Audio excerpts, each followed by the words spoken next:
আমি দেশ বিদেশে ঘুরে ঘুরে জয় বাংলার গান গাই। আমরা এমন একটি সংসদ বিনির্মাণ করতে চাই যে সংসদে শুধু নৃত্য গীত হবে না, সেই সংসদে মানুষের কথা বলা হবে। বিএনপির স্থায়ী কমিটির সদস্য সালাউদ্দিন আহমেদ বলেছেন, বাংলাদেশে আর কোনো গণতান্ত্রিক সরকারকে পথভ্রষ্ট হতে দেওয়া যাবে না। তিনি দাবি করেন, আগামী সংসদ হবে এমন একটি সংসদ যেখানে নৃত্যগীত বা অযথা প্রশংসা নয়, মানুষের কথা, মানুষের সমস্যা আর উন্নয়নের অগ্রাধিকারই আলোচনায় থাকবে। সংসদে কোনো সন্ত্রাসী শক্তির জায়গা থাকবে না। মঙ্গলবার দুপুরে চকরিয়া উপজেলার চিরিঙ্গা পালাকাটা মাঝঘাট স্টেশনে ইউনিয়ন বিএনপির কার্যালয়ে মহিলা দলের কর্মী সভায় সালাউদ্দিন আহমেদ এসব কথা বলেন।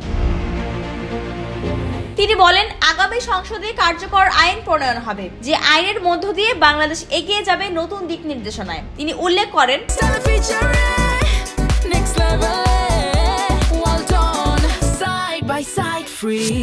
সরকার ও বিরোধী দুই পক্ষের গঠনমূলক বিতর্কই সংসদকে শক্তিশালী করে, আর এমন সংসদই দেশের গণতান্ত্রিক কাঠামোকে সুদৃঢ় করবে।